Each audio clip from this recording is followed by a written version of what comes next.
We're in the book of Genesis today, Genesis chapter 39. If you have your Bible, you can flip there. And what we're going to talk about today is something that is common to all man. And I mean that in a gender-neutral sense. Women, you also deal with this issue. It is the issue of temptation. Temptations are always there. They're constantly whispering in our ear that you deserve something that you're not supposed to have, that just a little bit won't hurt right now. Engaging for this moment is okay, and in this situation might be all right. And the tempter, which is one of the names that we give to our adversary Satan, is constantly whispering in the ears of faithful believers, constantly whispering in our ears that we deserve something that we should not have. It began back in the garden, right? The very first words of the snake, right, was to Eve saying, are you not allowed to eat anything that's in this garden? Or why not from that one tree? Don't you see that tree would be good for eating? God doesn't want you to have this good thing. Satan has always been a liar. He will continue to be a liar until his final destruction comes at the hands of our great conquering King. He whispers the lies in our ears, and sadly, we are often susceptible to those lies. We think just a look won't hurt. Just a little glance can't possibly damage my holiness. If we struggle with gossip, we think maybe just this one time to share this one thing that I know that they would love to hear, it doesn't hurt anybody. If it's pride, that sense that comes across us that says you're good, you're better, and that satisfaction that you get when you stroke your ego a little bit and say, I am good, I am better. That sense of self-satisfaction. Satan just whispers. If he was to lay the whole consequences of your sin out before you, you'd be horrified by it. I've known men who have lost their ministries due to romantic entanglements, we'll say, with women in their congregations often. And if you were to lay bare what started with a glance or a word that probably shouldn't have been said, or a casual approach that maybe never should have been encountered, if you had told them that step that they were tempted, that said it's okay, it's not a big deal, it's just a little fun. If you would show them where that would lead them, the destruction of their families, the relationships with their spouse that they genuinely loved, the relationship with their children, the relationship with their church, the souls that would be damaged, they would walk away in that moment and say, I will not do that. But Satan doesn't show us the end of the temptation. He just says a little bit, just a little bit won't hurt. And temptation is common. Every one of us has things that we're susceptible to being tempted to do. Satan knows that. He's well skilled at that, and he seeks tirelessly like a roaring lion, prowling, seeking those whom he may devour.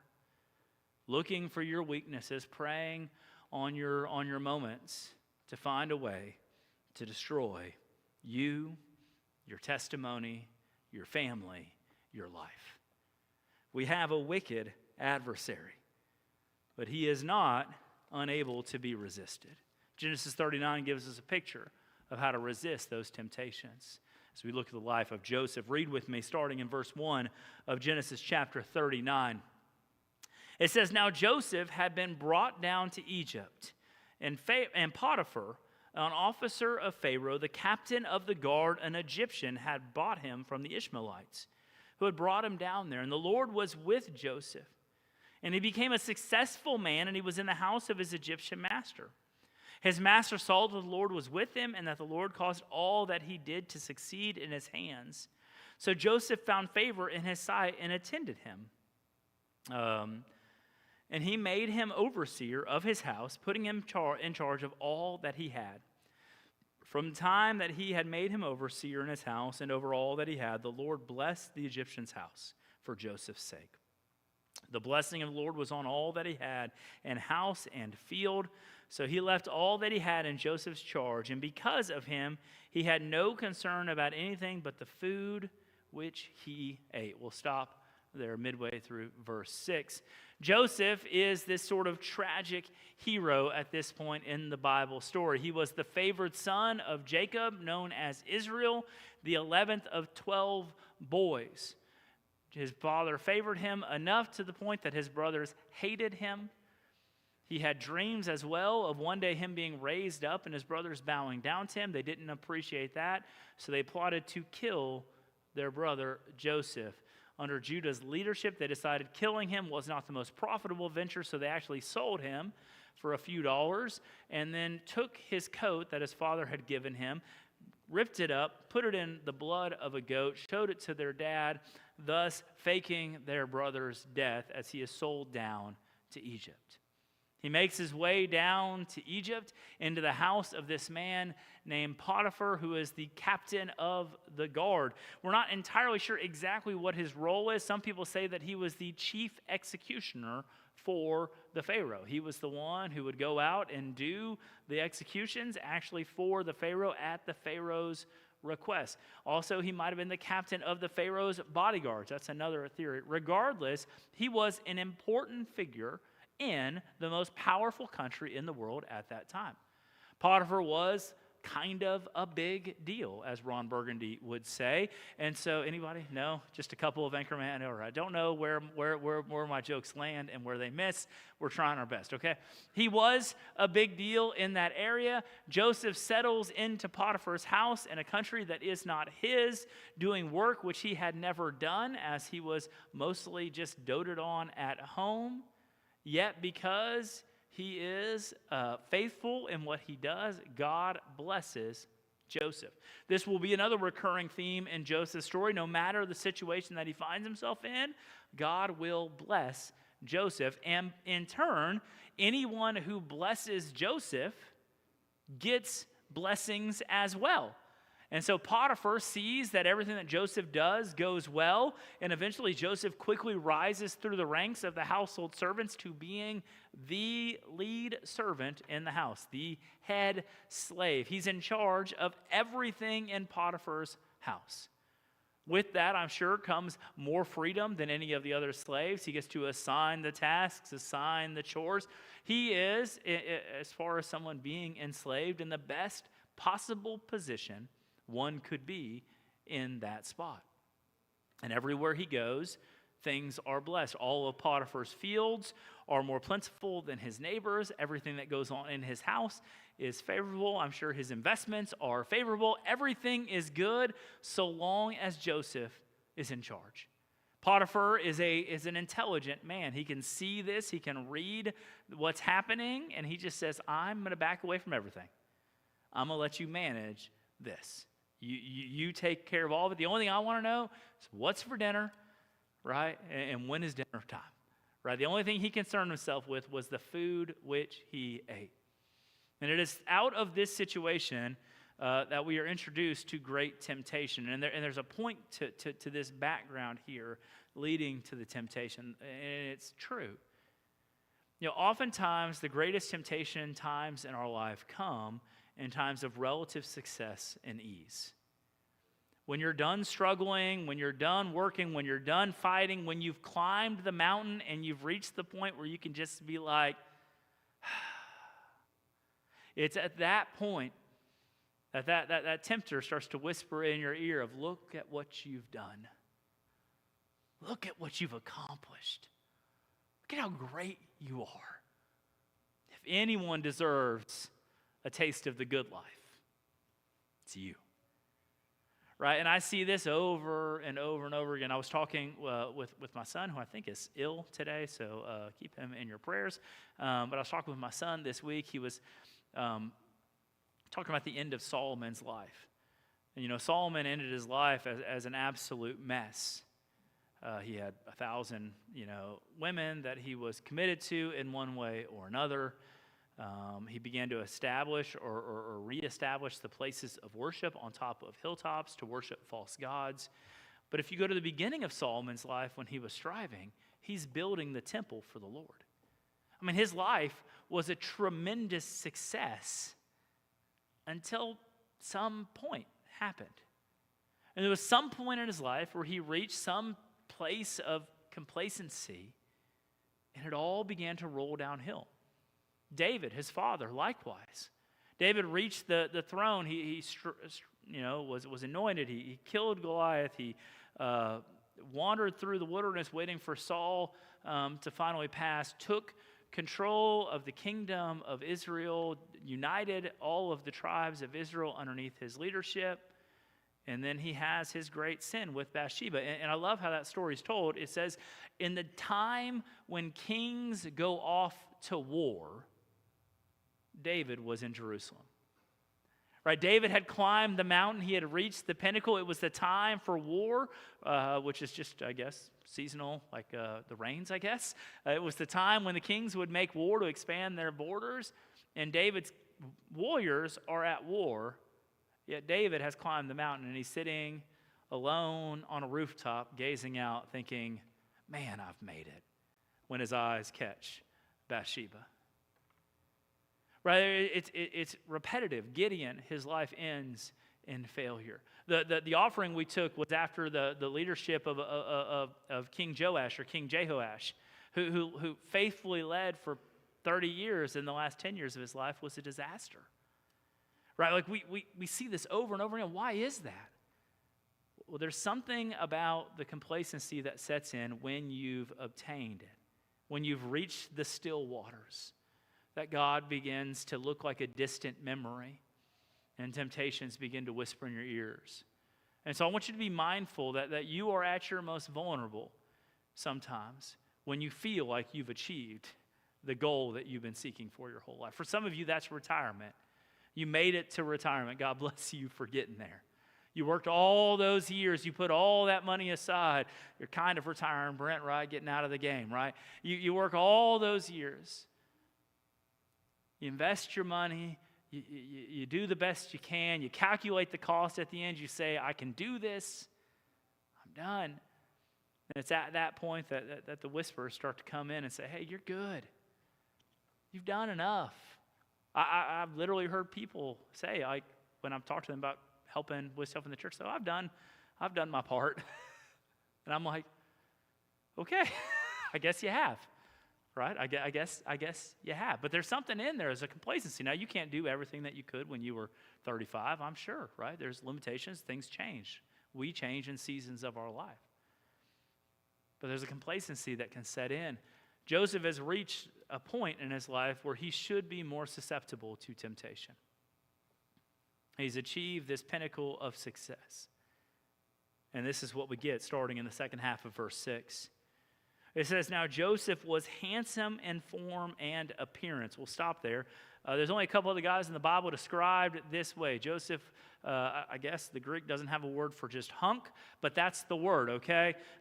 He was like the thing that everyone's like, hey, that's a good-looking dude, right? I don't know who the good-looking dudes today are, the Ryan Goslings of the world or whatever out there.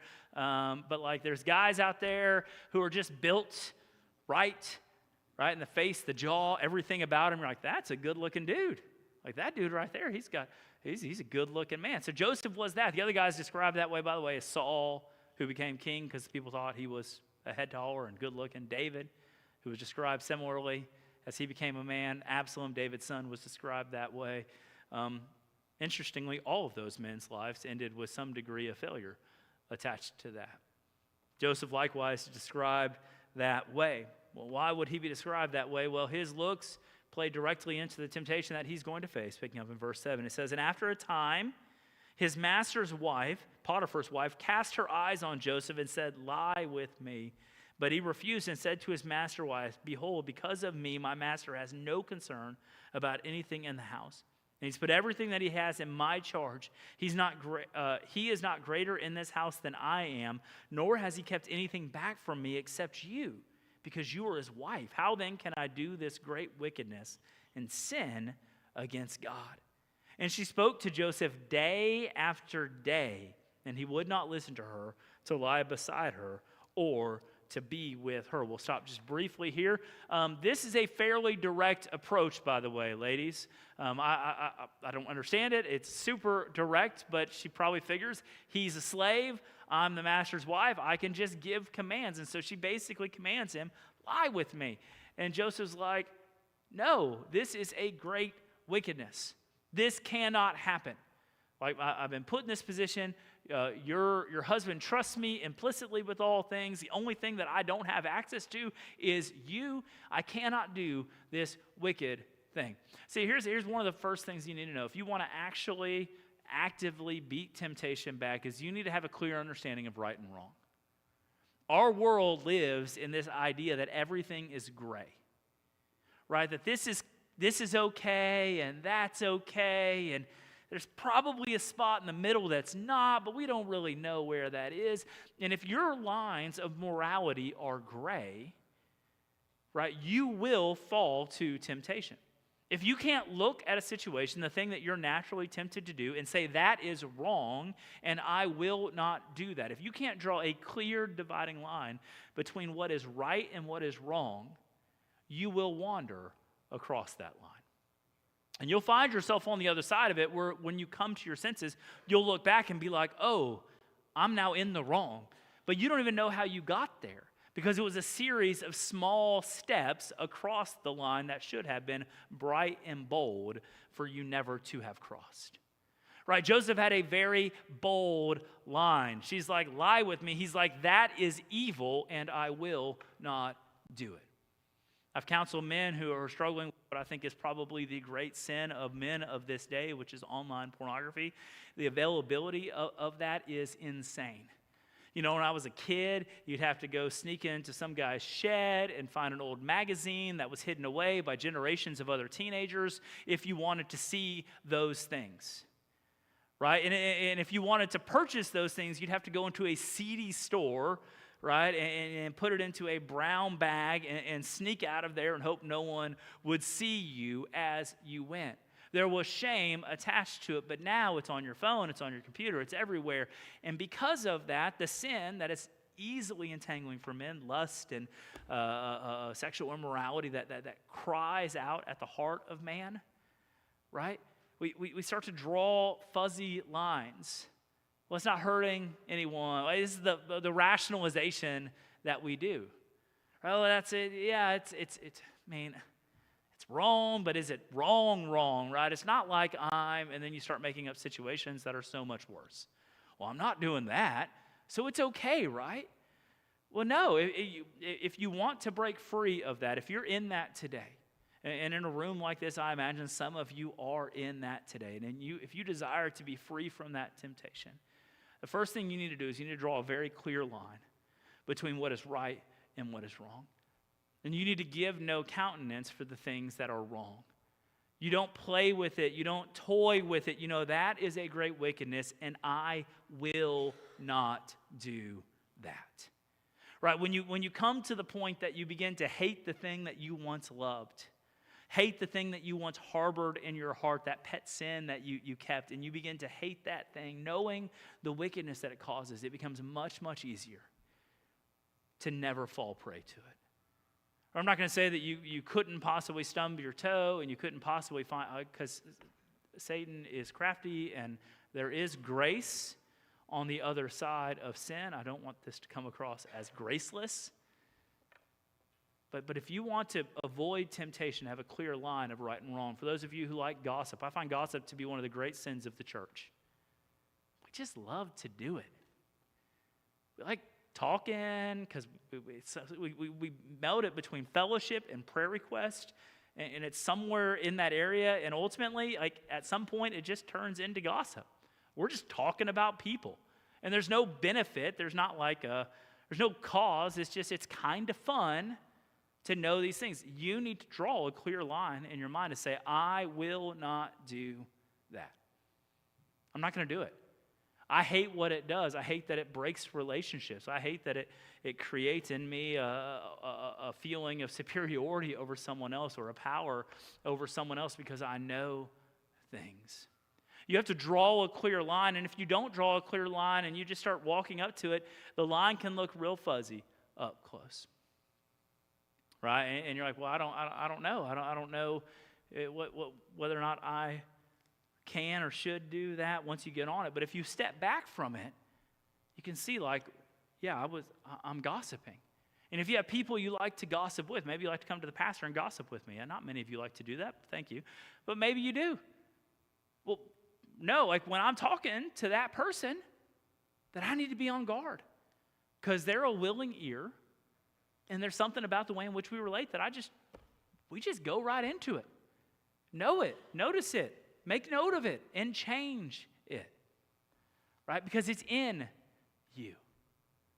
Right? It's in you, deeply in you. There's a story, when I'm telling stories from years gone by, I don't know the truth of these stories, so please hold this open-handed. But it's a Churchill story. Churchill's dealing with some woman who he didn't like, lady something, I don't even know the lady's name. But she was famous, I guess, at the time. And he says, ma'am, would you go to bed with me for £1 million? That's a ton of money. She's like, yes, I would. And he's like, okay. Would you go to bed with me for £5? She's indignant. Oh my God, what is wrong with you? Gross, that's disgusting.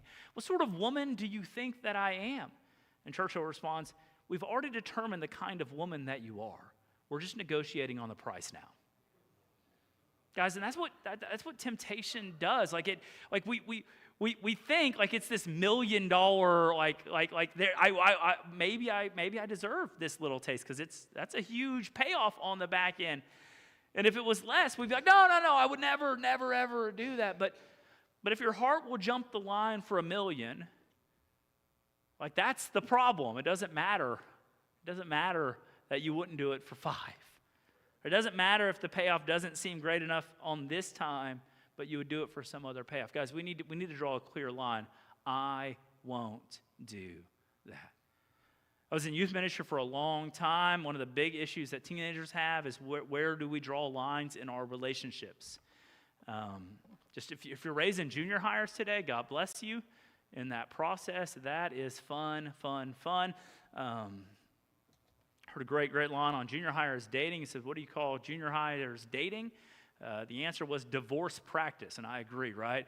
Ain't no reason for junior hires to be dating. I stand against it. It is not helpful, right? It's just like I dated in junior high, so trust me, I'm aware of how this worked out. I began dating a girl in a passing period. I said, hey, you want to go out? She said, yeah. I went into my class. She went into a different classroom. I reconsidered my life choices. After the class, I said, this isn't working out, right? So like it's just like trading people all the time. It's not helpful. But in high school, we want kids to begin to try to figure out what is it like to date? How do we interact with people? How do we, how can we treat ladies with respect? Ladies, how can we, demand the proper respect and engage in relationships as we look for our spouses? Like it's a challenging thing. It's a challenging season. But for those students, what I would always counsel them is to draw very clear lines when it comes down to the physical area of your relationship. Because in the moment, you will not see a blurry line. I mean, you will cruise way past it.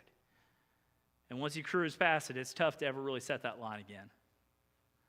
Right? And so just be mindful in your life. As most of you aren't junior hires, right? Congratulations on getting past that stage. But whatever the tempter whispers into your ear to do that you should not do, begin to develop a very clear line so that when you walk to it, it's just blaring at you.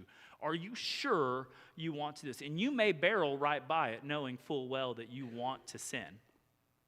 You might do that. But at least you had a warning before you jumped across it.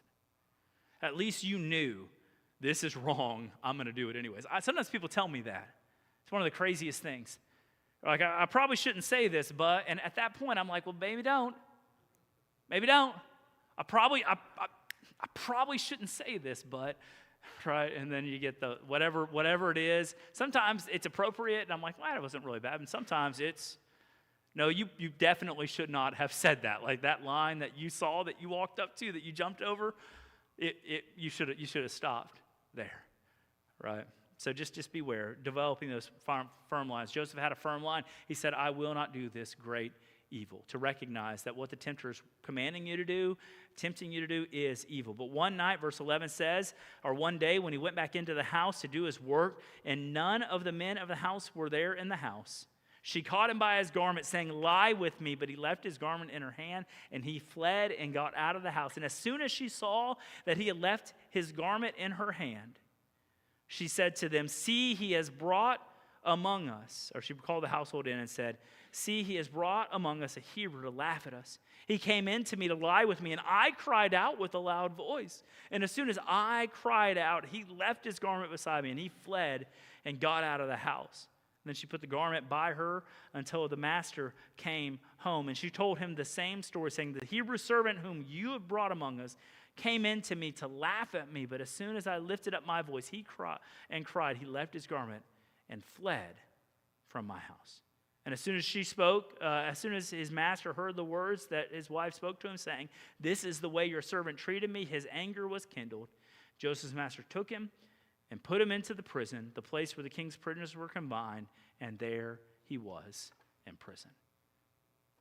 So this is like the 90th attempt at her getting to Joseph, and Joseph found himself in a more compromising situation. It's described there was no one else in the house. Or if Joseph could undo, he might make sure, like command some guy, like, "Hey, come with me." Sometimes I do that. I'm like, "Hey, I need you to come with me." Like if I'm going to have a conversation that may be a little bit like conflict-based in the church, like I'm like, "Come with me. Bear witness to what I say. Make sure that I don't do anything stupid." Right? Come with me. Because like I can get emotional, and when I get emotional, like the chances of me saying and doing something stupid increases from like 40% to like 90%. Okay? And though I think those are accurate percentages, by the way, of me and saying stupid things. And so sometimes I'll bring people with me. Joseph didn't have anyone with him, didn't have anyone in the house to listen to the story. And so she says, "Lie with me." He says, no. She grabs onto him, says, "I said, lie with me." He says, "Nope," and he runs. It's an outer garment likely, and so it just falls off of her, kind of like if my jacket was unbuttoned and she grabbed onto it, and I just ran out of it. Right? And so Joseph runs away. And this woman who is tired of being rejected and scorned and angry about how she's being treated by this man who she feels a right to have, she says, "Well, I'm going to get him now." And she calls the servants in, and she makes up a story that he was trying to take advantage of her. And she had the proof, which was his jacket. And she said, "This is evidence." She tells the same story to her husband. Her husband becomes furious with Joseph, throws him in prison, over which he has. And here's the deal, guys. Sometimes, the final step to avoiding temptation, right? First of all, is recognize that you can be weak at the points when you feel like you should be strong, like in periods of relative success. The second thing is, if you don't have a line of right and wrong, you're much more likely to transgress that line. The third thing, though, is this, guys. Ultimately, if you come into a spot and there is no other exit, leave without any concern for the damage that it does in that situation. Leave. Like oftentimes we want to spare people's feelings. We want to protect everyone's heart. We don't want to come across in a bad way. But at that point, when she is physically accosting him and there is no one there, just flee. The Bible in the New Testament says, flee sexual immorality. Flee it. Run from it. Get away from it. Do not hang around it. So there comes a point when you just have to flee. Right? You might be in a situation and someone starts gossiping and you can't find an easy way out. And so you just got to be like, got to go and leave. And if you do that 2 or 3 times with one of your dear friends, you're going to upset them. They're going to be upset. Why do you always leave? Like, well, what is wrong with you? What's going on? Like, it's going to cause issues. But you must remain faithful to your master. Right? And you must not give a corner for Satan to set up a camp. And so Joseph fled from temptation. He literally left, and the consequences for him fleeing was he hurt that woman in a way emotionally that she did not want to recover from. And because of her hurt, she made his life worse. You may do the right thing in the right time and end up in the wrong place, and that's okay. That's okay. right? God will sort it out. God will take care of it. Maybe you'll get justice in this life, which Joseph ultimately will get justice in this life. Maybe you won't. Maybe you'll live the rest of your life with the stain of a decision you made where you said, I'm going to prioritize holiness over sin. And because you made that clear line of demarcation, you're ostracized, relationships are broken, reputation is damaged. Maybe you'll suffer that for the rest of your days. There is no promise in Scripture that it will get better today. But there is a promise in Scripture that the Lord sees all that is done in secret and in public. Right? And He will reward us according to the deeds done in our flesh. Guys, I want you to look forward to that reward. So flee even if it hurts other people's feelings. Right? You know, the Bible tells us, Jesus tells us when dealing with temptation, right, it's better to pluck out your eye than to look lustfully after someone else. And we're like, oh, that Jesus with those exaggerations. He's a real ham. The truth is, it is better. It's better for you to enter into heaven half blind or fully blind than for you to continue to give a corner for Satan to set up camp in your life. Now, ideally, you can find a way to do it without plucking your eye out. Right? Maybe it involves setting up accountability software on your phone and on your computer. Right? Making sure that all of your interactions, like if you're married specifically, are open. Like my phone, it has a password on it, I guess. But it's not hard to crack if you know my birthday. Right? Like you can get into my phone, but my wife has full access to everything that I do. She can look at all my emails. She can look at all my texts. She has full freedom at any time that she wants to go through it. And sometimes she does. And then I have to answer a bunch of like awkward questions about like, who's this on this day at this time? And I'm like, I think that was this conversation. Right? Like you do my best to piece it back together. But she has full freedom to do that. Why? Because accountability is good for me. Not just for me, it's good for you. And in a marriage, it's good for you to have openness. And secrets are no fun. Secrets hurt someone, right? Y'all learned that as a kid. I learned that as a kid. Be mindful. Don't hold things in secret. So maybe you don't have to pluck your eye out entirely. Maybe you just need to set up the barriers that are there. If your phone is causing you to sin, gentlemen, if your phone is causing you to sin, you do not need that phone. You say, I do. My company requires it. Well, maybe your company requires you to have it. They don't require you to have a bunch of stuff that you're doing on it. Lock it up. Lock it down. Don't give a corner for Satan to set up camp. Like, they still sell flip phones, I think. Without the smartphone. Now they sell flip phones that are smart, which is weird to me that screen bends. Anyone got those? Let me see. I'm kind of interested in that, honestly. Right? They still sell flip phones. You can go flip it open. Talk to people. Close it down. It's fine. It's fine. When you get home, you don't need it. If it's causing you to sin, if you go find a spot and you go hide off with it and you go do stupid, sinful stuff with it, go throw it away. Put it in a spot you have nothing to do with. Right? It's not that hard. You just have to draw that line and say, I'm going to flee from this thing, this wicked evil that tries for me. I don't know what your particular sin is. I know that there's something that Satan likes to peg all of us for. He just kind of whispers in your ear, your issue, your weak spot. And it sounds very enticing. You deserve this. Just a little bit of joy isn't a bad thing.